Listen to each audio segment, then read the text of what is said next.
Mike's Daily Podcast. Episode 1301. 1301. Here we are into the 1300 series, and it is Mike Matthews broadcasting from Café Anyway, located somewhere in Podcastro Valleymont. I have an interesting story about Podcastro Valleymont I will tell you about a little bit later on the segment Mike's Scavenger Hunt.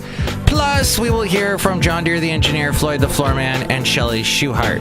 Mike's Daily Podcast. And it was a visit to the vet for Basil the Boxer and I yesterday. Mike's Daily Podcast. Well, it was, what do you call it? When you go to the vet, there's information that you're trying to get, but they give you what?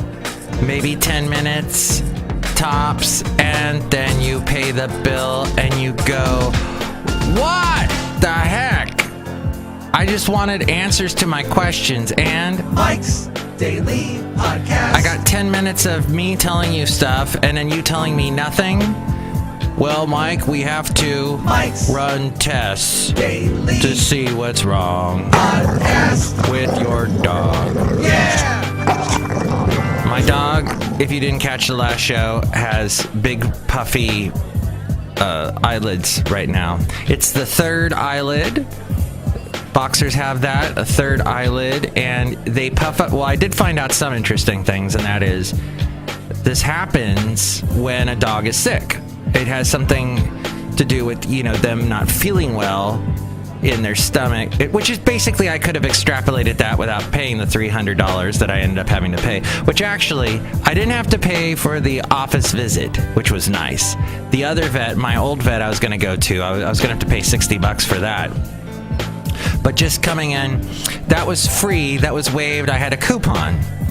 But all the tests they do, it's like $60 a pop, and then that's where they get you.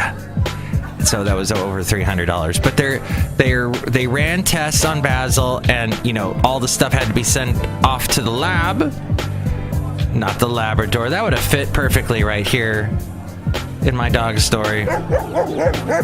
That it was sent off to a Labrador to check it, but no, it was off to a lab, and they'll check all the samples and find out what's up with him. So we'll finally have an answer today, and then I'll know what to do. But I will say, oh, look who walked in, that some good developments happened in that Basil started eating kibble again, and that he this morning he woke me up at 2:00. And I'm like, oh, great, he needs to go outside to throw up, which is something great about my dog. It's like he knows, don't throw up in the house, we go outside. And even though going from my bedroom to the back door to go outside is kind of a walk, you have to go to the length of the house, and I have such a big mansion. It's such a huge, big mansion, and I am tended to by my servants who wipe the pizza stains off my face. I am a big deal. Kind of a big deal. And they do that. Thank you for wiping my face clean. And so so Basil's so courteous. And his army of women fans, the army of, look who else walked in, dog owners that I've told about Basil that are huge Basil fans, I texted them all as soon as I got the information that his lymph nodes were not swollen. So that was a good sign. And everybody texting me back words of encouragement, and I'm so thankful to all of them. They've helped me through this so well. And Nick. Forgot Nick. Nick is a guy, obviously. I guess it could be a guy. Could be a woman's name. But Nick, he said the same thing happened to his dog, where the third eyelid of his dog's eyes got swollen up, and he said it went away within a week. But let's hope for the best for Basil. And as you know what, I think I think what I'm doing here in the end is I'm championing the people of this world that are courteous. I mean, Basil's not a people. He is kind of like a people to me, as dogs are, and they become family. But he's courteous. He's always been courteous to me. And I didn't have to go, hey, and yell at my dog every 5 seconds like a lot of dog owners have to do. And, you go out to the dog parks and they're, stop! Oh. So when I was married, my ex-wife's dad could not frickin' train his dogs. He had this big old boxer pit bull mix named Rudy, and we met them. We flew out from Alabama to Los Angeles, and they drove down from the Bay Area to Los Angeles to help us out. My dad had a house in LA, and when he passed away, there was probate and all that, and we had to go down and get probate continued. We moved to Alabama because I had a job offer there, and it seemed like the thing to do. We moved out there, but there was still stuff to take care of with my dad's house. So we flew out to Alabama. They drove down, my ex-wife's parents, and they helped us out get like all the stuff out of my dad's house. Oh, and there was a situation where I almost got ran over by a enormous garbage container, one of those ones, the big ones. I can't think of the name right now, but the really, really big one. And it was about to roll down a hill, and I was on the other side of it, and I basically, with Superman strength, and here's today's podcast picture, pushed it back up the hill. And then I remember I was waiting in the airport to fly back to Alabama, and they were telling me, the wonderful people at Cumulus were telling me, oh, Mike, you might get let go this week because we let someone else that you work with go, so you might be let go. By the way, you have all that stress, too, of dealing with your dad's stuff. Anyway, Café Anyway, my ex-wife's dad... Anyway. We went to the dog park with their dog. It was up in the hills of Laurel Canyon. There, in that area, there's a dog park. And the whole time, he's yelling at his dog, Rudy! Rudy! Like, top of his lungs. And I'm looking at all these people... and it's the Hollywood Hills, so you're expecting everyone around you has something to do with the show biz, and they're all looking at this big guy going, Rudy, at the top of his lungs. Memories. That was so I have never been much of a yeller, old yeller, at dogs. If they're not listening to you at your normal volume, they're not going to listen to you if you're screaming at them. I mean, sometimes you have to get their attention. I find that clapping, a loud clap, well, in a hey, if, Basil was about to walk out into the middle of a frickin' busy freeway, I would go, hey, and, clap my hands. Thank you, sir, for slowing down for Basil. And that's basically, well, how much time we killed like practically 10 minutes there, so there was a lot to cover. I don't know what we covered. We covered dog parks. We covered Basil's doing better. We covered yelling at your dog. I guess this should have been a segment of the Word of Dog. The Word of Dog. Well, believe me, there's definitely going to be more of a segment of the Word of Dog if we do once I get the results from the test yesterday, I'm sure I will find out more about what's going on with Basil, and maybe I can pass along what I have learned from this whole ordeal to you. But yeah, yelling at your dog. If you do it all the time, to them that's normal volume, and you're not going to get their attention. It defeats the purpose of yelling. So think about that. Apply that to your normal life, your abnormal life, whatever. Cafe, whatever. No, what I was saying was that... Anyway. There is this interesting thing I wanted to play. We haven't done the Daily Haley or Jarrell to me in a long time. And I think now we need to fit that into the show somehow. Let's do it. The Daily Haley. The almost Daily Haley. Jarrell Name.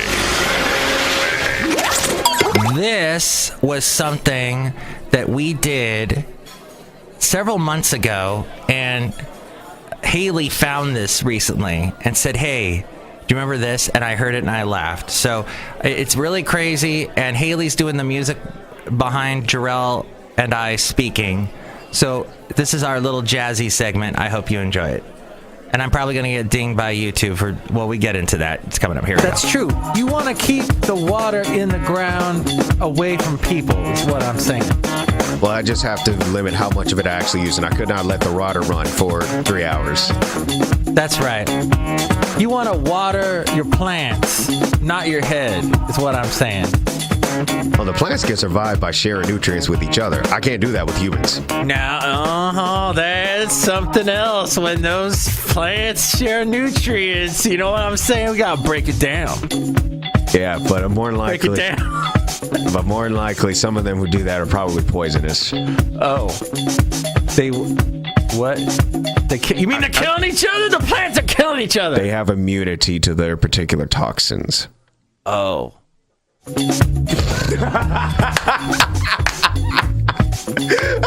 They don't have much pastrami. That's my favorite sandwich. Pastrami. How about you? Do you like the Italian combo? I like pizza. I've never had a pizza sandwich before. How do you make it? I meant regular pizza. Jeremy corrected us over the talk back. He talked back and he used an expletive. Unfortunately, it's not PG-13, so we can't air it. We'll have to air this on iTunes in the explicit. Oh, wait, this is Mike's Daily Podcast, but we're still going to bleep it anyway. We're going to bleep it anyway. Oh, damn. We dismissed some beautiful audio because it was not being recorded. Well, this music is more than likely probably copyright anyway. That's true. I'll get dinged by YouTube. I hate that when that happens. Those Swedish people. Give you a strike. It's a bunch of Swedish people that sit there at YouTube going, I don't know. I don't think he's allowed to use this song. And yet the only thing they really have to offer us is Volvo cars. And chocolate. Well, I ain't too big on chocolate myself. I'm more into donuts. Oh, yeah, I don't think the Swiss make donuts. Oh, well. All right. Excellent. Now, if you want to hear all the past podcasts, go to mikesdailypodcast.com, and that's where you can also help out the show through Amazon, who's apparently just going through the roof with their stocks. That should have been one you invested in. Hi, I'm Bill Gunderson with the Best Stocks Now show. Obamacare, although a lot of people would love to see it, it's not logistically possible. No, it's not logistically possible because I'm Bill Gunderson. Also, Amazon, mikesdailypodcast.com. Click on that Amazon link and bookmark that. Whenever you buy anything on Amazon, go through that. You can also donate through the PayPal.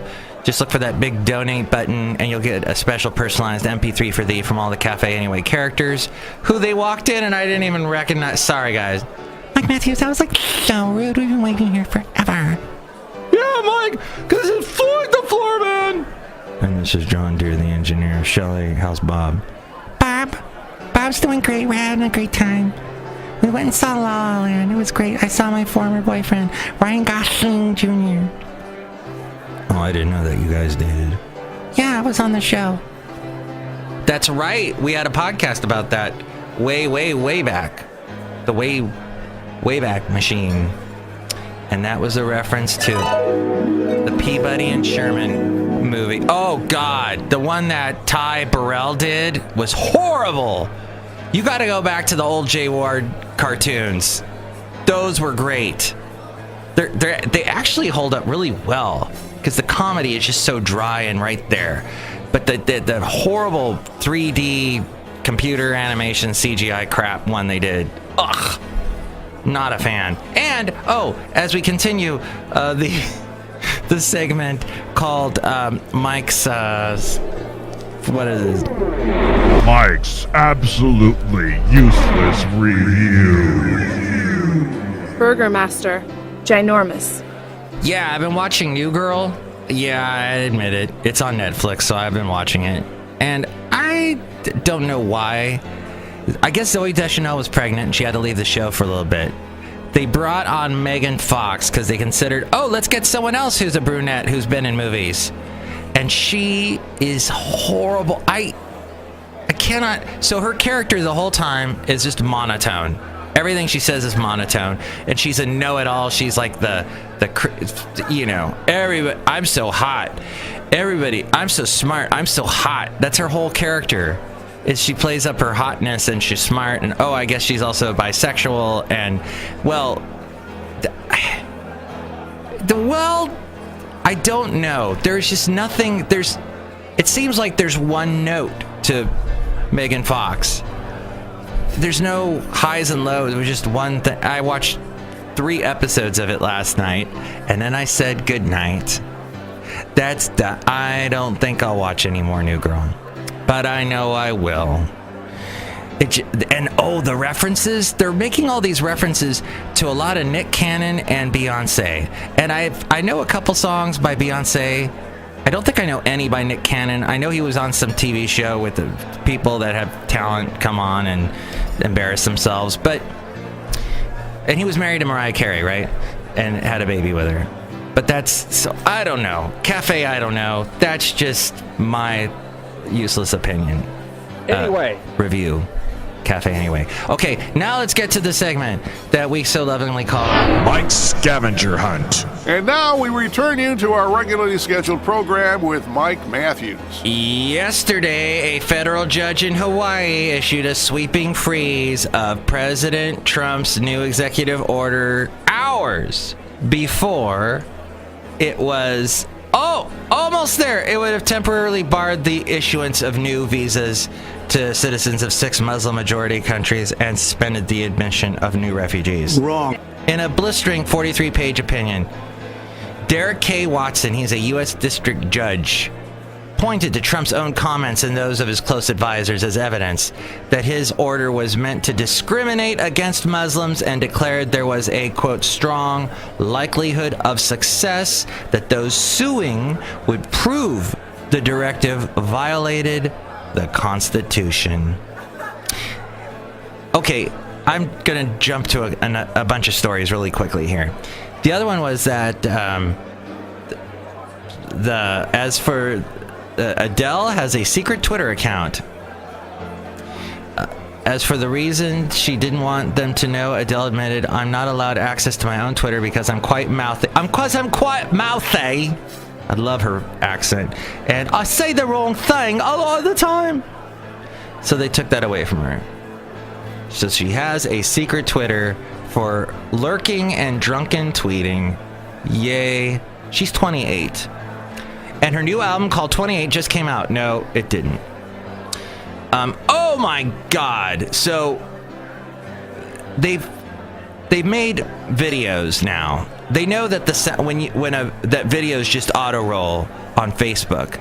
So, or any social media, they just start to auto roll, and they know the sound is default mute on everything. So they do all this print that they're rolling the video and they throw this print on, so your eyes immediately start to read. So the first thing I see is it's the wedding dress that spans generations. And am I going to watch the rest of that video? No. Did what I just talked about make any sense? No. But I'm getting sick of all those videos that just have this font, this print, this script just rolling across because we are so force-fed as a nation. Force-fed everything. Because we just have to have it shoved in our face. California is a hotbed of happiness. According to a new Wallet Hub report in USA Today, the personal finance website released its 2017's happiest places to live this week, and the Golden State holds 13 of the report's top 20 cities, and one of them is the top spot.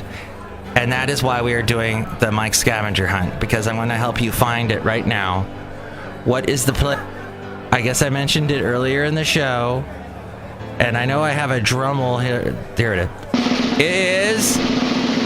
Top spot is the stinkiest place on earth today. It smells outside. Fremont, California. Yes, Fremont.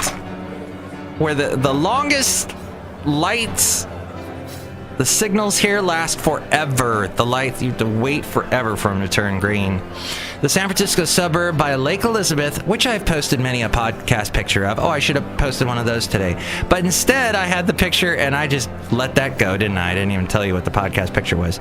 Today, the podcast picture is of a beach in Bodega Bay, or near Bodega Bay, Northern California. Oh, the cliffs and the ocean, and it's a neat little picturesque spot along Northern California's coast. I guess I should have put Lake Elizabeth, but I've done that before. I know I'll do it again. But the San Francisco suburb is home to parks, high-rated schools, and low crime rates. Really? Is that why I heard the sirens screaming as I came to work at 5 in the morning? Fremont also has the lowest separation and divorce rate. That's because a lot of people live here that come from cultures where divorce is not allowed. Doesn't say that in this article, but 2.7 times lower than Detroit, according to the study. 3 California cities followed close behind. That would be San Jose, which is just a few minutes south of here, Irvine, which is many, many hours south of here, and San Francisco, which is just about an hour north of here, northwest. Depending on traffic, could be less, could be more. With Sioux Falls, South Dakota, getting South Dakota on the charts at number 5. All right, and then American bees are an endangered species for the first time in U.S. history. Yes, that's true, and possibly also for the first time in history, their savior may be a cereal company. Yes, Cheerios that has that bee on it has launched a program to save a species of American bees. The U.S. Fish and Wildlife Service added the rusty-patched bumblebee to the endangered species list back in January, following a sharp decline in bee sightings within the 28 states and Canadian provinces where they predominantly reside. The decreasing amount of bee life in the state sparked Cheerios' crusade to help restore bee populations using their Honey Nut Cheerios mascot, Buzz. The company announced that on Monday they are going to have 100 million wildflower seeds planted across the country. By offering to send wildflower seeds to people for free, wildflowers are rich in nectar and pollen, which provide food and nutrients crucial to the bees' survival. And they could help increase bee populations across the country. Finally, here's a tale as old as time. Disney has announced that it is, and this is according to Refinery 29, it is indefinitely pulling Beauty and the Beast from movie theaters in Malaysia over demands from censors there to cut a scene that suggests Gaston's sidekick, LeFou, played by Josh Gad, is gay. It is now unclear if the film will be released in the country where taking part in homosexual activities is illegal. The film has not been and will not be cut for Malaysia, Disney said in a statement. Earlier in the week, Malaysia's Film Censorship Board stated that it would give the film a PG-13 rating and approve its release provided the scene, which runs about 4 minutes long, that's it, was removed from the film. Director Bill Condon has described the scene in which LeFou dances with another man as an exclusively gay moment, which Gad has called it subtle. The Josh Gad was on New Girl, by the way. I should point that out. As we go outside of Café Anyway, where we bring you Mike's Daily Podcast somewhere in Podcaster Valley, he played a character named Bear Claw, and he sang a lot, and that's kind of what he does. He's known as a singer. He got really popular with the big musical, The Book of Mormon. That's right. And other stuff. So that's the end of the show. I would like to thank you for listening to the entirety of it. Next show, it will be Benita, the Disgruntled Fiddle Player, and the Brewmaster. Thank you very much. Thank you very much. We're sending that segment straight to the Smithsonian Institute. Mike's Daily Podcast is written and produced and performed by Mike Matthews. His podcast is super easy to find. Download or listen to his show and read his blog at mikesdailypodcast.com. Email Mike now at mikesdailypodcast@gmail.com. See you tomorrow. Bye!